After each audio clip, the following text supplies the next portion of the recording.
Assalamualaikum warahmatullahi wabarakatuh.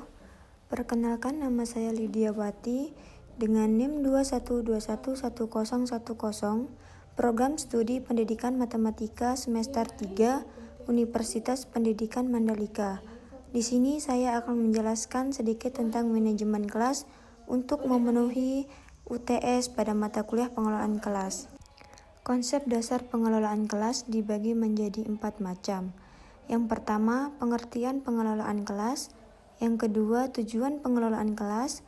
Yang ketiga, peran guru dalam strategi pengelolaan kelas. Dan yang keempat, implementasi pengelolaan kelas.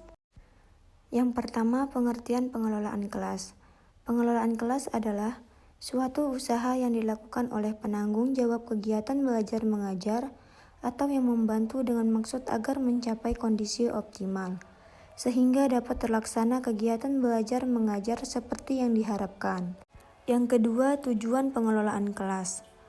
Dibagi menjadi 2, yang pertama untuk umum, menyediakan dan menggunakan fasilitas belajar untuk bermacam-macam kegiatan belajar mengajar agar mencapai hasil yang baik.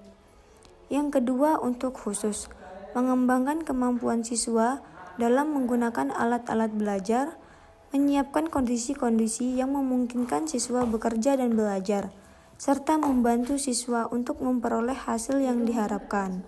Yang ketiga, peran guru dalam strategi pengelolaan kelas ada 4 macam. Yang pertama, guru sebagai demonstrator. Guru mampu memberikan contoh dalam penggunaan alat dan media untuk mengerjakan tugas dalam proses belajar mengajar. Yang kedua, guru sebagai pengelola kelas. Guru mampu memimpin jalannya proses belajar mengajar dan menangani masalah dalam atau hambatan dalam proses belajar mengajar. Yang ketiga, guru sebagai mediator dan fasilitator. Guru sebagai perantara dalam merubah tingkah laku siswa dan berusaha memberikan fasilitas baik yang diperlukan sehingga siswa mampu menerima materi secara optimal. Yang keempat, guru sebagai evaluator. Guru memantau perkembangan hasil belajar siswa secara keseluruhan. Yang keempat, implementasi pengelolaan kelas. Implementasi pengelolaan kelas proses belajar adalah pelaksanaan pengelolaan proses belajar mengajar yang dimulai dari perencanaan, pengorganisasian, pengendalian, dan pengawasan yang dilaksanakan secara simultan, menyeluruh, dan terpadu. Selanjutnya, pendekatan-pendekatan dalam manajemen kelas. Yang pertama, pendekatan otoriter. Pendekatan otoriter adalah pendekatan yang menempatkan guru dalam menertibkan siswa di kelas. Yang kedua, pendekatan intimidasi. Pendekatan intimidasi adalah pendekatan yang memandang manajemen kelas sebagai proses pengendalian perilaku siswa. Yang ketiga, pendekatan permisif. Pendekatan permisif adalah proses untuk membantu siswa agar merasa bebas dalam mengerjakan sesuatu. Dan yang keempat, pendekatan resep atau buku masak. Pendekatan resep adalah pendekatan yang berbentuk rekomendasi berisi daftar isi yang harus atau tidak harus dilakukan oleh seorang guru. Kemudian, pendekatan instruksional dan pendekatan proses kelompok. Pendekatan instruksional adalah pendekatan yang mendasarkan kepada pendirian bahwa pengajaran yang dirancang dan dilaksanakan dengan cermat akan mencegah timbulnya sebagian besar masalah manajerial kelas. Pendekatan proses kelompok.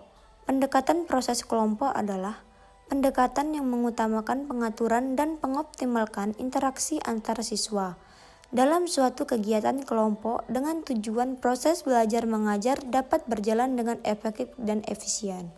Selanjutnya, pendekatan sosioemosional dan pendekatan resep. Pendekatan sosioemosional adalah cara pandang yang menganggap bahwa kelas yang kondusif dapat dicapai dengan menciptakan hubungan yang harmonis antara guru dengan peserta didik, serta antar peserta didik. Yang kedua, pendekatan resep. Pendekatan resep adalah sebuah pendekatan manajemen kelas yang berupa serangkaian daftar dan petunjuk tentang apa yang akan dilakukan, dan tidak dilakukan dengan mempertimbangkan kondisi kelas. Tujuan pendekatan sosio-emosional. Tujuan dari pendekatan sosio-emosional adalah untuk menciptakan suasana belajar yang demokrasi sehingga dapat membina rasa tanggung jawab, sosial, dan harga diri siswa serta terjalin hubungan yang positif antara guru dengan siswa dan siswa lainnya. Selanjutnya, kelebihan dan kekurangan pendekatan sosio-emosional. Yang pertama, kelebihan. Siswa merasa nyaman di kelas karena terjalin hubungan yang baik dengan guru. Terbinanya sikap demokratis, dan siswa belajar untuk saling menghargai teman ataupun guru. Pelajaran akan lebih mudah dipahami karena siswa merasa nyaman, tenteram, dan aman dengan situasi yang ada.